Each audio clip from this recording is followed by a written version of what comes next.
Hi everyone, অনেক দিন হয়ে গেল ভাবছিলাম এরকম একটা কিউট গপু সোনা আঁকবো। তো যাই হোক, চলো আঁকি আমি। তো প্রথমেই অনেক দিন যেহেতু হয়ে গেছে আমি ড্রয়িং ক্লাসে যাইনি, তাই একটা খাতা আমি খুঁজে বার করলাম, ড্রয়িং খাতা। তো তারপরে আমি সমস্ত জিনিস নিয়ে নিলাম, একটা স্কেল, পেন্সিল, রবার, ছোলার কল সব কিছুই নিয়ে নিয়েছি। তো প্রথমে আমাদের সর্বপ্রথম কাজ যেটা হয় সেটা হলো মার্জিন কাটা। তো এই যে আমি মার্জিন টেনে নিলাম ভালো করে, দেখতে পাচ্ছ তোমরা কিভাবে। আর আমি পরপর যেভাবে করছি তোমরা এরকমভাবে করো, তাহলে সুন্দর হবে। আর এই আঁকাটা কিন্তু আমার প্রায় 2 দিন লেগেছিল, মানে রাতের বেলা আমি স্টার্ট করেছিলাম, তো ঘুমিয়ে গেছিলাম। তো তারপরের দিন সকালবেলা উঠে আঁকাটা কমপ্লিট করেছিলাম। একদিনেই হয়ে যেত, কিন্তু আমার ভালো লাগছিল না, তাই আমি আর করলাম না। তো তারপরে দেখো মাঝখান থেকে একটা মার্জিন টেনে নিয়েছি। দেন এই যে এরকম আমি, মানে মুখের শেপটা যাতে আসে সেরকম একটা আমি, মানে লাইন টেনে নেবো আগে। আর এই লাইনগুলো কেন কাটা হয় বলো তো? আমাদের চোখ কোথায় আছে, কান কোথায়, নাক কোথায়, আইব্রো কোথায়, সেটা সঠিক পরিমাপ করে মাপার জন্য এরকম করে কেটে নেওয়া হয়। আর এগুলো কিন্তু আমাদের স্যার শিখিয়েছে। আর আমাদের আঁকার স্যার কিন্তু খুব সুন্দর আঁকায়, তোমরা যদি চাও তাহলে ওনার কাছে অ্যাডমিট হতে পারো। তো যাই হোক, আমার কথা বলতে বলতে প্রায় অনেক কাজই হয়ে গেছে।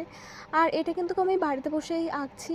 তো যাই হোক, অনেক দিন আমার আঁকা ক্লাসে যাওয়া হয়নি, তো স্যার কি ভাববে আমি সেটাও ভাবছি। তো এই যে আমি কথা বলতে বলতে এই যে ময়ূরের পালকটাও এঁকে নিয়েছি, মাথায় দেব, মানে গোপু সোনার।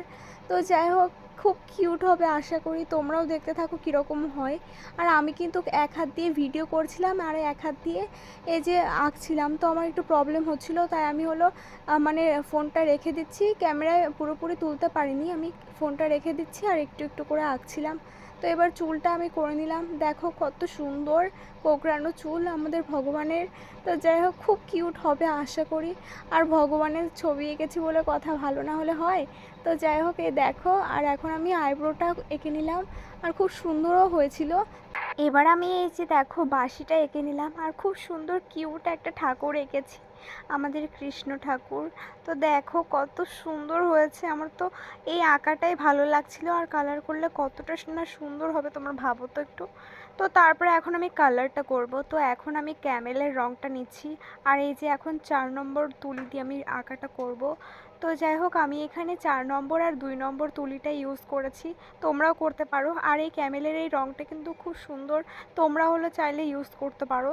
তো আমি একটা প্লেটে নিয়ে নিলাম রঙগুলো, সমস্ত রঙগুলো আমার প্লেটে আছে অল্প অল্প, আর বাদ বাকি যেগুলো লাগবে সেগুলো আমি নিয়ে নেব আস্তে আস্তে করে। তো এখন প্রথমে আমাদের প্রথমত কাজ যেটা, কৃষ্ণ ঠাকুরের মুখটা আমাদের ভালোভাবে আঁকা। তো এই যে দেখো, আমি এই যে আকাশি কালারটা ভালোভাবে সাদার সঙ্গে মিশিয়ে নিয়েছি। আকাশি